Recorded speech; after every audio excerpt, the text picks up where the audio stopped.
Hello there, English language A-level students. So in today's lesson, what we're going to do is we're going to do an introduction to context. So we're going to be following in the textbook, the AQA textbook, pages 12 to 13, which is called Text Producers and Receivers. Right, context. So the Latin word con means with, so context means the stuff that goes with the text. So context means the background against which a text conveys its meaning. And it's very important on the English language A level. It's so important that it's got its own AO. It's AO3. So in lots of the essays that you write and the coursework that you do, AO3 is such an important consideration of it. And really, it's about why. So why is the language as it is in this particular text? There are four main areas to it, and here they are. The first one is audience. So this is the person who is receiving the language. So in this, you're thinking about the relationship between the person talking and writing and the person receiving the language. That's the audience. So because that impacts obviously on the level of formality and the kind of language that's used. So the audience is an important area.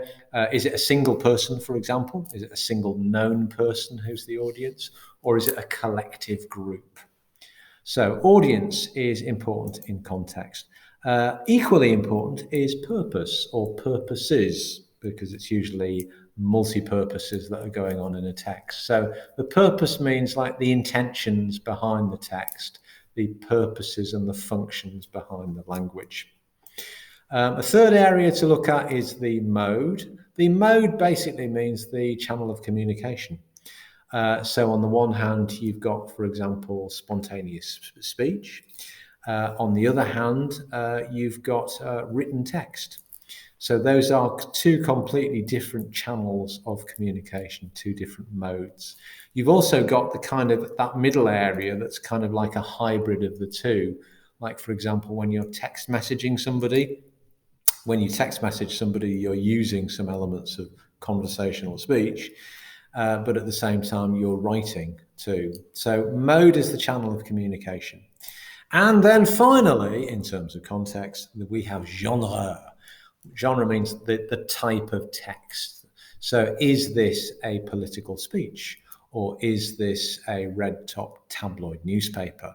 So what's interesting when you're analysing a text is what are these conventions that you would expect to find in this text? Are they there? Are they following the conventions that you'd expect to find? Or are they somehow flouting the rules? Okay, so context, AO3, audience, purpose, mode, and genre. So here is a text, a very short text, which is in the textbook on page 12. It's taken from the rather marvelous book called I Lick My Cheese and Other Notes from the Front Line of Flat Sharing. It's a collection of notes left by university students for each other. Very entertaining. I lick my cheese. And this one says simply, the washing up you didn't do is in your bed. Cheers, Al. Now, interesting little text. Obviously, we don't know anything about the background of this, the context of it. So all that we can do is make kind of inferences that are going on. So let's try and use some of the A-level English language key terms that we can. First of all, discourse event. So what you've got here is actually a discourse event. Now, a discourse event simply means an act of communication occurring in a specific time and location involving particular writers and speakers and particular readers and listeners. So this is showing that every act of language that's used is particular. It's particular to a particular time and place and with certain intentions. So let's call that a discourse event. We have a text producer. So rather than saying the writer or the speaker, you're probably better off using that noun phrase text producer. So the text producer is a person or people responsible for creating a text. So in this case, we have a name because we can see that it's Al who is the text producer. And we can infer from this that he is probably a university student. He's communicating with a text receiver. That's the person or people interpreting a text, who is probably also a university student, and they're sharing a flat together. So we've got the noun phrases text producer and text receiver.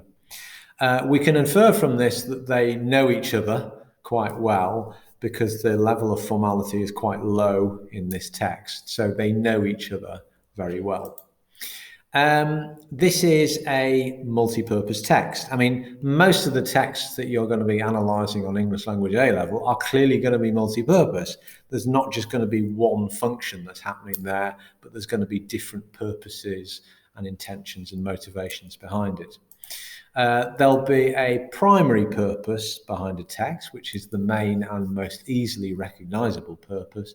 But there will also be secondary purposes, i.e. an additional and perhaps more subtle purpose. So in this one, there are all sorts of purposes going on. You could say at a very literal level, there is information going on. So this is an informational purpose, because Al is pointing out that the washing up you didn't do is in your bed. But there are clearly other things going on there as well. Al is clearly annoyed, we can infer that.